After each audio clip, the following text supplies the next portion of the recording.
Lynda Douglas, and I'm reading Chapter 21. The next morning I walked outside to look around. The area below the window was disturbed. Some ground-hugging yellow flowers had been crushed, and there were faint boot prints in the dirt. I looked for a cigarette butt and didn't find one, but I did find a flashlight carefully placed under a creosote bush. It had been stashed there, not cast aside, which meant the culprit was planning to return. I wanted a rattlesnake under there, but it wouldn't stay and would probably end up in my house. I placed the flashlight into an evidence bag to send to the crime lab. At the office, I called the Ford dealer in Odessa and spoke with a salesman who confirmed that Fernando Rodriguez, Chapa, had made a cash down payment of $10,000 on his new pickup. Later, my mother and I waited at a restaurant while the sheriff, a deputy from Alpine, and Barney executed a search warrant for her house and grounds. She was calmer than I would have been with people going through my things. After about an hour and a half, Barney came across the restaurant in great strides and leaned down to me. "Come with me right now," he whispered. I stood. "We're coming." I looked down at my mother. She seemed shocked by Barney's tone. He might as well have screamed, "You're going down." "We found the knife and a bloody shirt," he said. "What knife?" asked my mother. "I don't know anything about a knife, and there's no bloody shirt at my house." "Listen," interrupted Barney. "Don't say anything, either one of you. I talked to the sheriff into letting me come and bring you from the restaurant so you can be arrested at home in private." "I'm being arrested?" Barney grimaced. "Please don't say anything more. The sheriff will explain." Sheriff Ben and Lonnie Richardson, one of the aggravating deputies from Alpine, were standing by the sheriff's truck in Mom's driveway. Evidence bags were lying on the hood in silent accusation. The sheriff walked purposely toward us. "Dr. Ricos," he said, "you're under arrest for the murder of Norma Bates. Deputy Richardson, please recite her rights." I was so surprised I didn't speak. I heard the words I'd memorized but seldom used. Mom nodded and said that she understood. Sheriff Ben came up beside her. "I won't cuff you," he said, because I expect full cooperation. Don't disappoint me." He guided her to the rear seat of the truck. Deputy Richardson stepped up into the front seat and sat there stone-faced, as if to guard a dangerous prisoner. I stood numb in my tracks while they prepared to take my mother away. "Deputy Ricos," said the sheriff, "I have to follow protocol on this. I'm officially removing you from the case, but I won't keep you in the dark." He removed the bags from the hood. I wanted to grab them from him and do what? Destroy the evidence? It was late for that. "Yes, sir, but may I look at those?" "No, right now you may not. This evidence is going to the Midland Crime Lab. When they're done the test, you can look at them all you want." "There's too much blood on that shirt," I said, craning toward it, angry with the sheriff and angry in general. "Somebody soaked it in blood. Deputy Ricos, you are no longer on this case." "But you don't even know if that's Norma's blood." "That's why we use a crime lab. I don't see how you can arrest my mother on such bogus evidence." "Someone—" "Deputy Ricos," said the sheriff, "step over here with me." He gave me no choice, since he took my arm and tugged me along next to him. In a low voice he said, "If you want to stay in the loop on this, I'd appreciate it if you'd keep your comments to yourself. I'm doing my job, which is difficult. Difficult enough when I have to arrest someone I know and respect. The lab will tell us the facts. What we need here are facts, Deputy. His looks was stern, but his eyes were kind. I know how upsetting this must be for you. I don't want to take your mother to jail, but understand that her hair was at the crime scene, a bloody knife was found on her property, and a blood-stained shirt was hidden in her closet. In addition, we have a note in her own hand indicating a clear desire to kill Norma. Now let me do what I have to do without making it as difficult as you can. Yes, sir, I know you're right. I'm going to question your mother this afternoon, and you may be there if you wish. Now buck up. Your mom needs you to be strong. He patted my shoulder and turned away, nodding at Barney. Then he climbed into his truck and started it. I'll call an attorney, I said to Mom. I don't need an attorney. You should have an attorney present during questioning, said the sheriff. I strongly recommend it. I'm calling one, I said with authority. You'll change your mind. Then I hissed at her, not meaning to sound so harsh. This is serious, Mom. She said nothing, but her grim expression told me she knew it was. I reached out and touched her trembling hand, feeling guilty for jumping on her and ineffective as hell. What now, super deputy? Then, like you see in the movies, the sheriff and deputy rode off in a cloud of dust with the criminal. Only problem was, they had my mother. I turned to Barney. Where did you find the knife? And what's with that shirt? The knife was in a brick planter out front, buried about 4 inches deep. The shirt was in her closet at the bottom of a storage container full of winter clothes. Somebody's trying to frame your mother, Ricos. We have to figure out who that is. My mind ran off in all directions. When I didn't speak, he continued, Think about it. If she killed Norma, don't you think she would have thrown the knife away in a mine shaft or buried it somewhere out in the desert? Only an idiot would bury it in their own front yard. It happens all the time and you know it. Besides, even if it is a frame job, the sheriff bought it. No, he didn't. He's following protocol like he said. The murder weapon was found in her yard and a bloody shirt was hidden in her closet. So he has to take her in for questioning. He arrested her, Barney, and took her to jail. Okay, Ricos, I get it that you're freaked. You have to calm down so we can think rationally about this. Your mom will be out by tomorrow, I'm sure. My mom can't spend the night in jail. Let's get going. The sheriff expects us, and we have questions for him too. I stood there silently, thinking dark thoughts. Take heart, Rico, said Barney. You know the evidence will tell the true story. It always does. The sheriff knows that too. There's too much blood on that shirt. We'll figure it out. My mom was seated at a heavy metal table in a small, drab interrogation room. There was a cold bottle of water sitting in front of her, making a sweat circle on the table.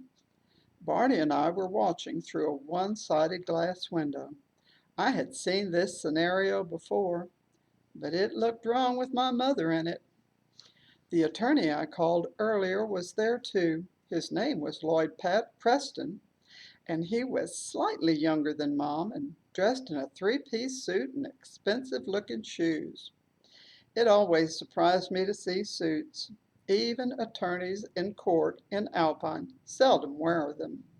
Sport coats and blue jeans are usually the mode of dress for the good old boys of the West Texas legal system. Are you comfortable, Miss Ricos? The sheriff asked in a gentlemanly way. Yes, I'm fine. Let's talk first about killing for health. As you know, we have a paper on which you've written that Norma was the first to go. I've heard a recording of a conversation you had with Deputy George, and in it you claimed that this was a tongue-in-cheek expression used by yourself and a few others.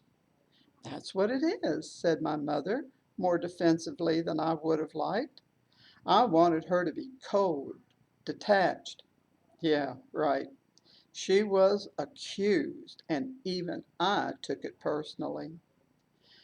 Killing for health was an expression used by Sylvia and me when we encountered people who thought it was wrong to take medical care using resources mostly from the U.S.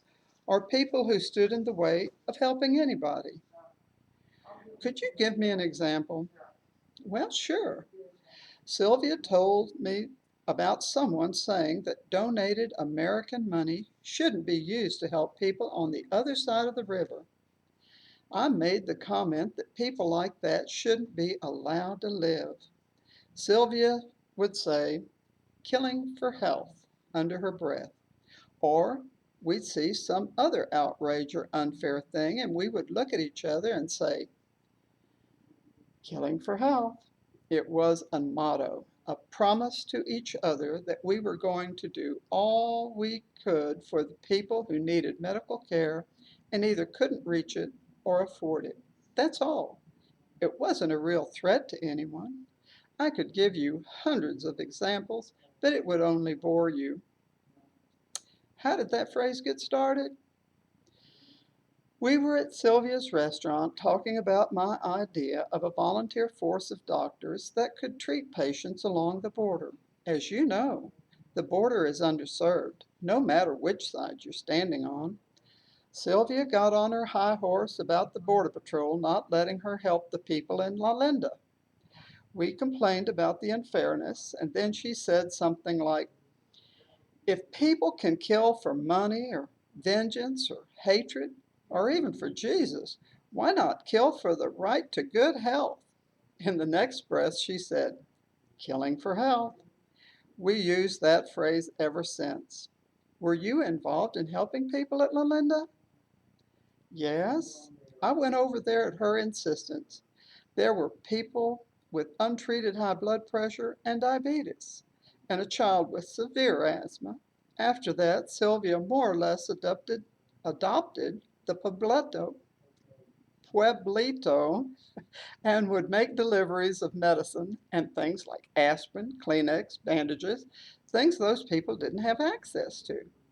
She took the kids' school supplies and little toys, and yes, we both of us knew what we were doing was technically illegal, but it was humanitarian outreach, not terrorism. The sheriff changed the subject. Do you own a hunting knife, Miss Ricos? Barney and I looked at each other. Norma had been killed with a smooth-edged type kitchen knife, not a hunting knife. You saw the one in the evidence bag, didn't you? Well, I couldn't see it very well, but I don't own a hunting knife or anything like a hunting knife. Would anyone else in your household own one? No, I live alone, and I'm not a hunter. What about your ex-husband? He might have one, but he wouldn't kill her. Yes, ma'am, I'm only trying to determine if you could have gotten access to one. I can get anything I want, she said with attitude, but why would I want a hunting knife? Someone put that knife in my yard. You think someone set you up? Who would do that?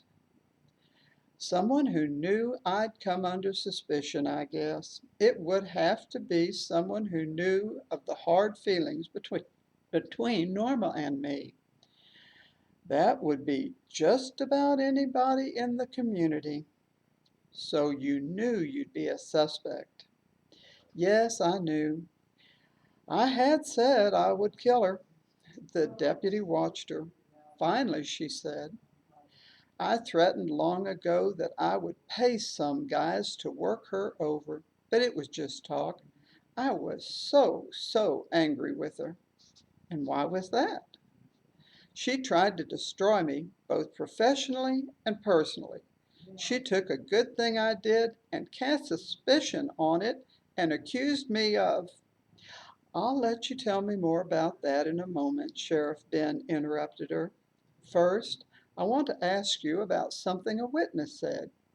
He quotes you as saying, 'I'd like to hit her until her face is mushy and she's unrecognizable. Then I would stab her and maybe shoot her, too.' Did you say that?" Lloyd started to say something, but Mom held up her hand. "Yes, I said that and lots of ugly things. I don't deny it." She paused and took a drink of water. "I thought seeing her face smashed against a brick wall would be satisfying, but I got past all that." The sheriff tapped the table with a finger, thinking. "What about the shirt?" he asked at last. "Do you deny it's yours? It was found in a storage container in your closet among other clothes."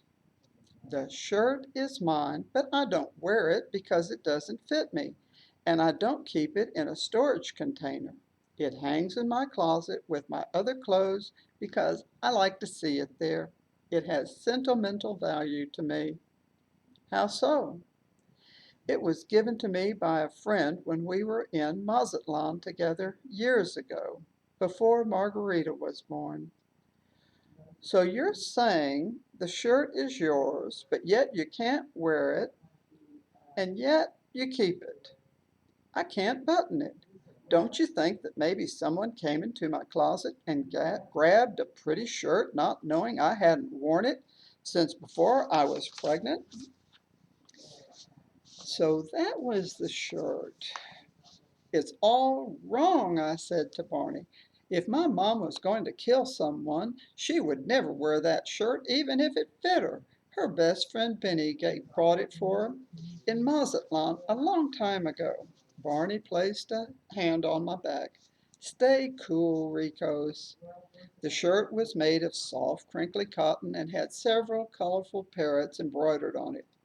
I had seen it, but had never seen her wear it. It was true what she said about the reason she kept it.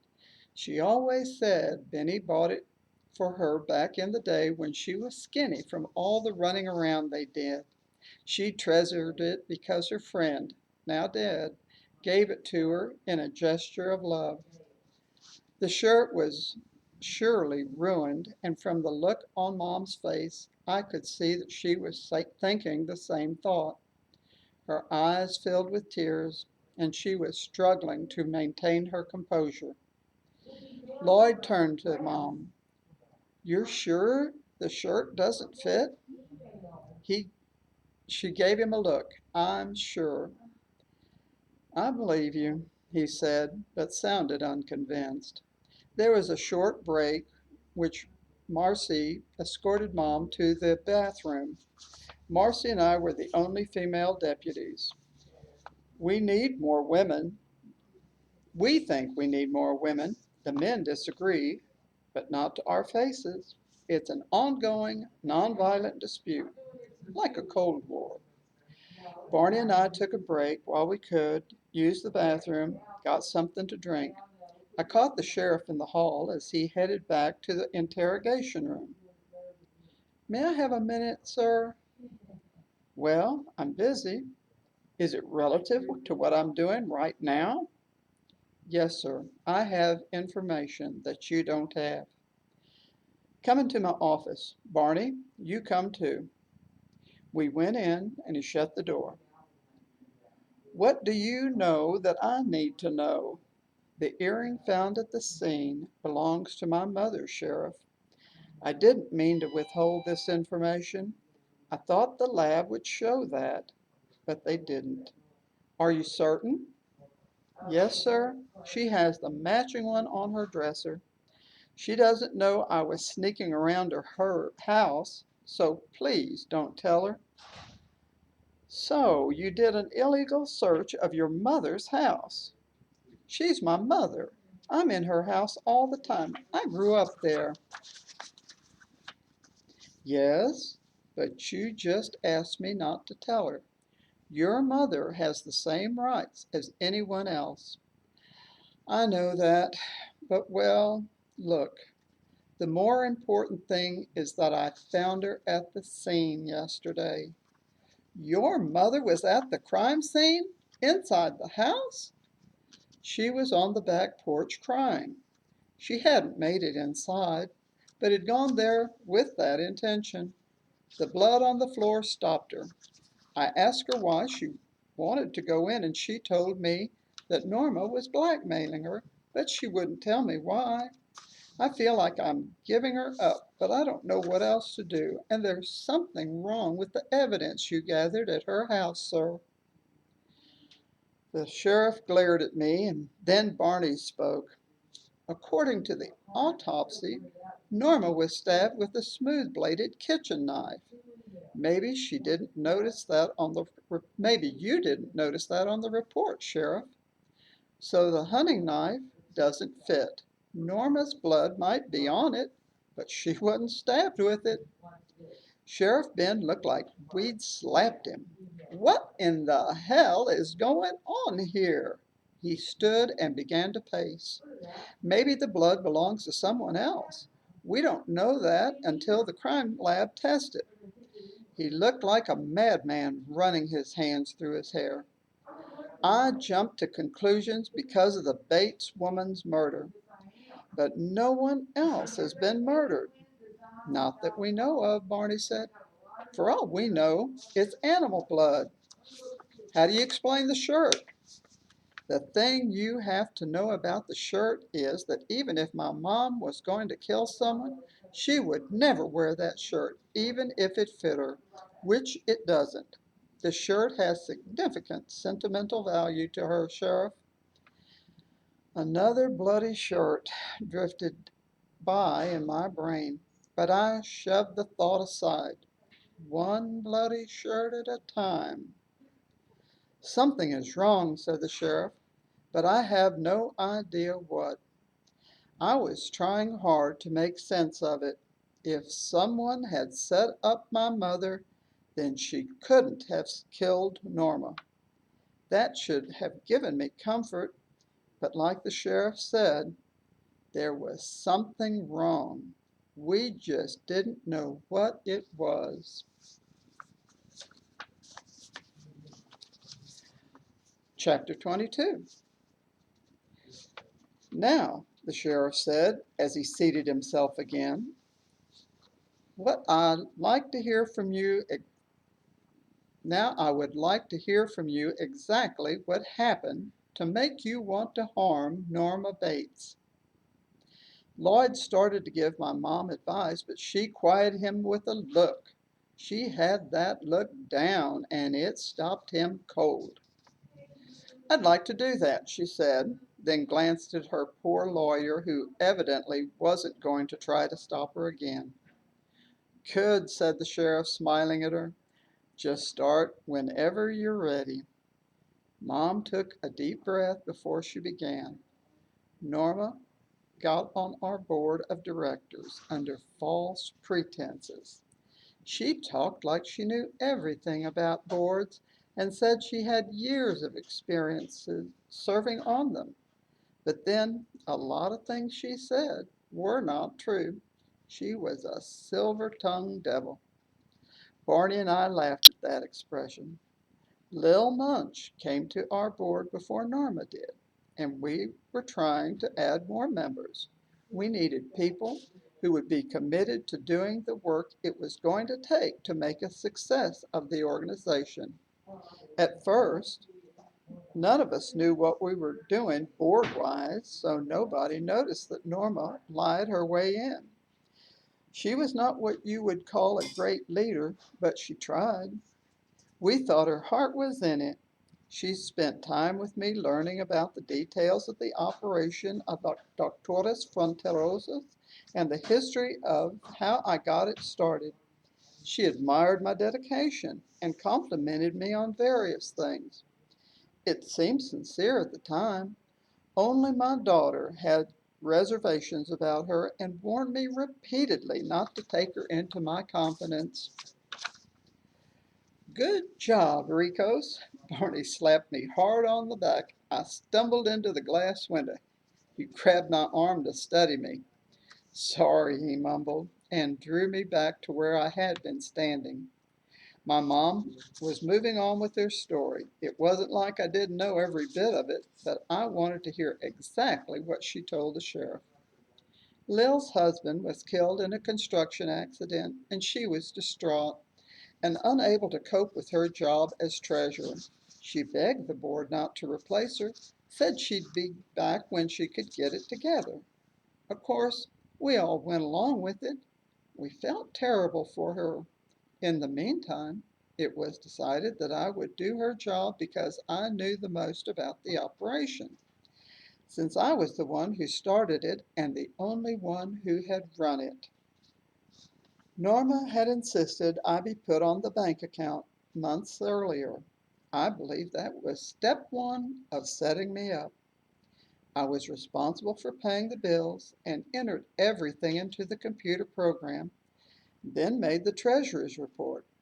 Sometimes Lil would look at it and deliver it herself. More often, I gave it because Lil was not present at meetings. Not one board member ever questioned the reports or asked me any questions about them or seemed to care about them. Mom took a deep breath and kept going.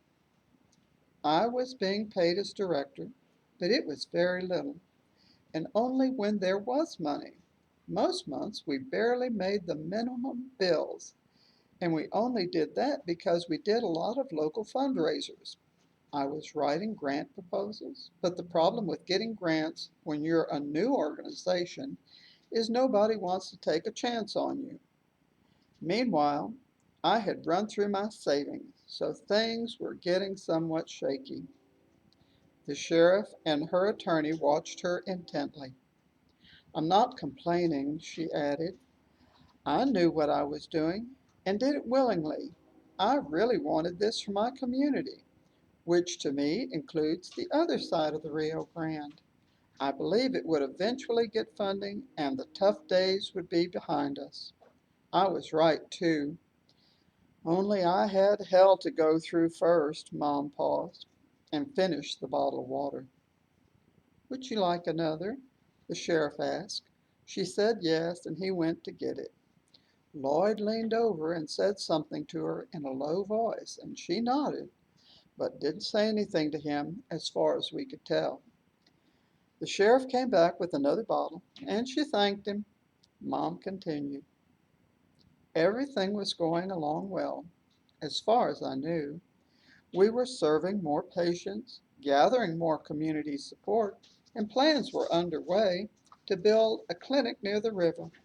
Imagine my surprise when I left on a short vacation and came back to find I was under suspicion. The board met while I was gone, and Norma and Lil told them there were discrepancies in the book and that I was stealing money. There was no money to steal. My mom was angry. I thought she would start throwing things. These were memories best left behind, not sifted through now and again to see if they still stung. She continued, I don't steal. That's not who I am. I'm a doctor. I saw a need for an organization of this type. Many people here are poor and don't seek medical advice. What occupied my mind was how I could get the operation better funded and how we could serve more people who needed it. Believe me when I say, if I wanted to get rich, I would have started a business, not a nonprofit organization.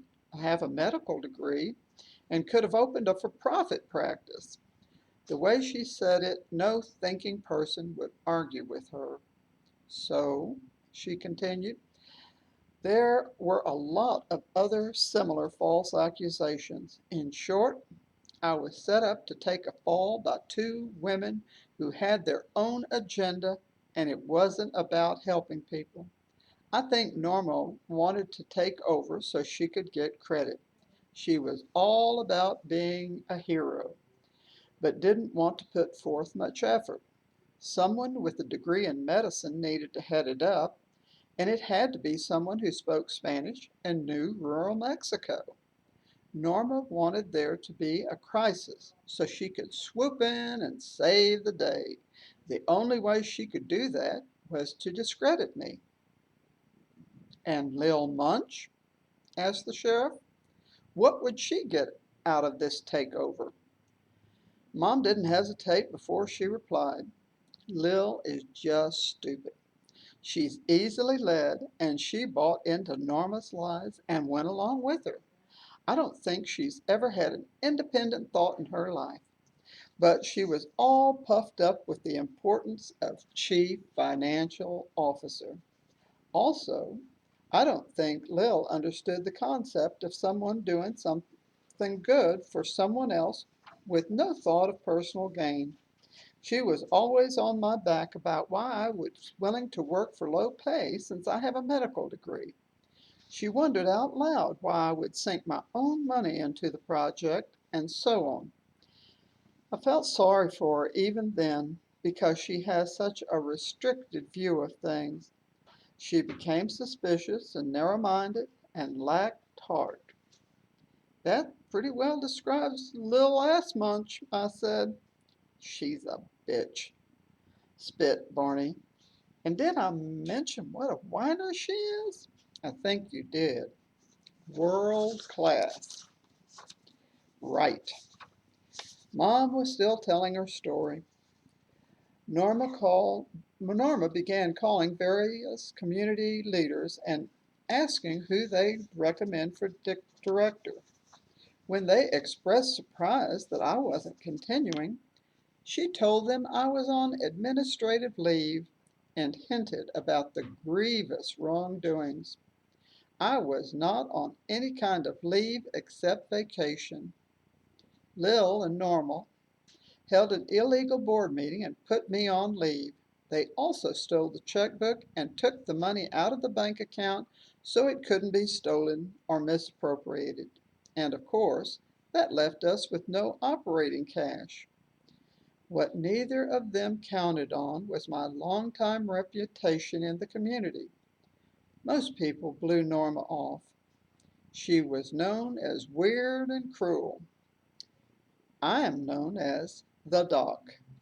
The truth of the matter is that Norma did what she did with no remorse, no feelings. She didn't care who she hurt as long as she got her way. The sheriff shifted his chair, trying to find a comfortable position. He scrutinized Mom for what seemed like a long time. I'm getting a clear picture of why you'd think the woman's face would look good smashed up against a brick wall, he said, glancing over at Lloyd. She made up lies about me, tried to ruin my reputation, attempted to close down Doctores Fronterosas, sued to oust the other members of the board, sued to stop all expenditures of money. I could go on. Really, I thought killing was too good for her, too easy and painless. The thing I thought about most was slapping the smugness off her face. Not a ladylike slap. What I'm talking about is more a punch than a slap. Mom took a long drink of water. When the lawsuit went to mediation, Maud, our secretary, kept us on goal by reminding us that we were about helping people in need, and the sooner we finished mediation, the sooner we get back to doing that. During the middle of it, she said something I'll never forget. Some of us were distraught that we were going to get no money restitution or public apologies, but her wise words kept us on track. What did she say? She said, "The best revenge is living well," and we heard the truth of it. Actually, Lloyd said, gathering the guts to speak, it's from the Talmud. The actual quote is, "Live well. It is the greatest revenge." Yes, well, we've been told once the lawsuit was settled, we'd be approved for a large grant from a national organization, and that's what our side wanted more than anything. That was going to put us on the map, so to speak. To us, it did seem like the best revenge. The sheriff nodded in understanding, then leaned back in his chair. Miss Ricos, the thing you haven't mentioned is that you were being blackmailed by Norma Bates. How could you fail to tell me something so important to this case? Well, I, my mother knew I had given her up. I felt like the biggest traitor on the planet. Who gives up their own mother? She sighed and drank water again, stalling. I don't know anything about that, Sheriff Duncan. I was speechless. Is that so? The sheriff seemed stunned. I think you're mistaken. I don't believe I'm mistaken. With all due respect, my mother said, I think you are. You didn't tell your daughter yesterday that you were being blackmailed by Norma Bates? I did speak with my daughter yesterday, but I think she may have misunderstood what I said. Barney and I stared at each other in disbelief. Well, Miss Ricos, you're going to have plenty of time to think about this because I'm not going to let you go until I receive all the crime lab reports. Is there anything else you wish to tell me before Marcy takes you back to the jail? No, sir. I'll get Marcy then. He rose and left the room. I watched in shocked silence as Marcy came in, took my mother by the arm, and led her away. I couldn't believe my mother was going to jail. On the other hand, I was thinking she belonged there. I went to see her after she'd been processed and was sitting alone in a cell. She was crying and wouldn't look at me. Mom, please tell me the truth. Whatever it is, I'll help you. I love you. Mom, you have to let me help. You really don't get it, do you? You always were the most hard-headed girl. Don't get what? This is all about you. It's you I have to protect. That's all she would say, no matter how I begged her. The desperation I had felt for over a year, the depression I had felt for over a year, got a little worse. My mom was going to be in jail until the reports from the lab were ready and could be studied by the sheriff and the district attorney. That would be at least a week, probably. The sheriff was going to try to wear her down about the blackmail. My mother, though, is more hard-headed than I am. Still, the sheriff said, leave it with him. I thought maybe he could charm the truth out of her. Presuming my mom was innocent, which I desperately wanted to believe, I thought I should continue my pursuit of other leads. I was officially off the case, but it wouldn't hurt to nose around unofficially. Anyway, on a hunch, I called Dr. Estrada's office and asked if I could see her for 10 or 15 minutes about a murder case. She was the psychiatrist recommended to me by Sheriff Ben. Her secretary told me to come in. The doctor was in. Dr. Estrada is a tiny Latina and was impeccably dressed in a three-piece suit and death-defying high heels. I guess she was in her early 50s, around the age of my mother. I liked her immediately because of her warm smile. How can I help you, Deputy Ricos? I'm working on a murder case, and I thought if I understood the victim better, I could understand her killer, and that might give me a lead I don't have now. I commend your thinking. I believe that's probably true in most murders. I proceeded to describe Norma Bates as fairly and accurately as I could, not calling her names or trashing her any more than necessary, but also not leaving out the terrible things she'd done. Among the other things I said, she seemed without conscience and didn't care who she hurt. Even her husband said she was a cold woman who didn't love him and but wanted to live with him and raise their children. Sounds like a sociopath, Dr. Estrada said when I told her what I could. A sociopath is said to have antisocial personality disorder. Individuals with this disorder have little regard for the feelings and welfare of other people. They mimic the emotions of others, but they don't truly share those emotions. She recited a list of APD general symptoms and wrote them down for me as she spoke. When she handed me the list, she added, people with the disorder may exhibit criminal behavior. They often don't work, or if they do, they're frequently absent or quit suddenly. They don't consider other people's wishes, welfare, or rights.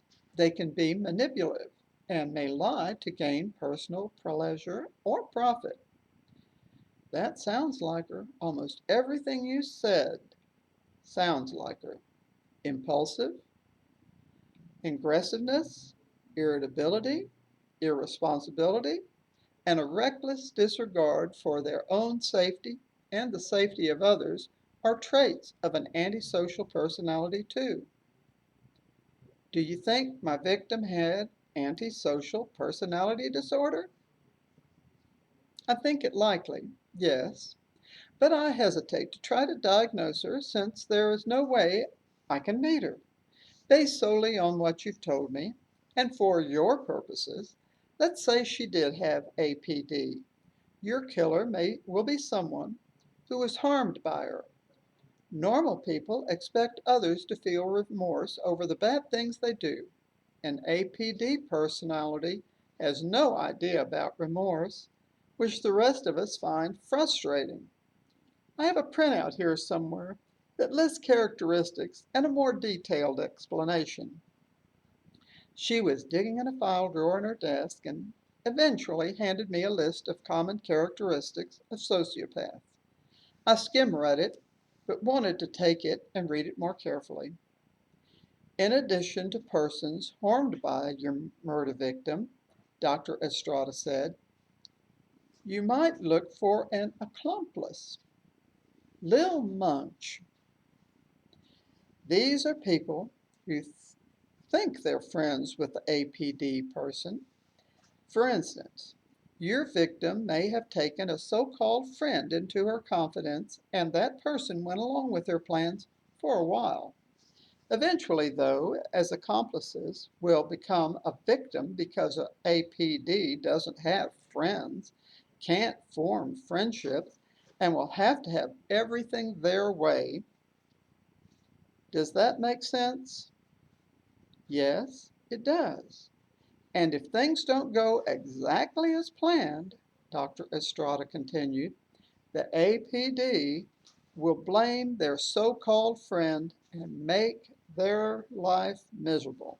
They tend to raise the kind of emotion that can lead to murder. Lil Munch had been an accomplice to a sociopath. Had she then become her victim? And had she struck back? For a while we talked about law enforcement work. Before I left, I said, I have a friend whose husband was killed in a gruesome accident. She loved him very much and can't believe he's gone. She has bad dreams, wants to drink, holds on to the clothes he was wearing when he died, and is nearly always sad. She wants to move on, but isn't doing very well. Do you think you could help her? Dr. Estrada leaned back in her chair and seemed to be contemplating what I had said. Yes, Deputy Recross, she finally confirmed. I believe I could help you.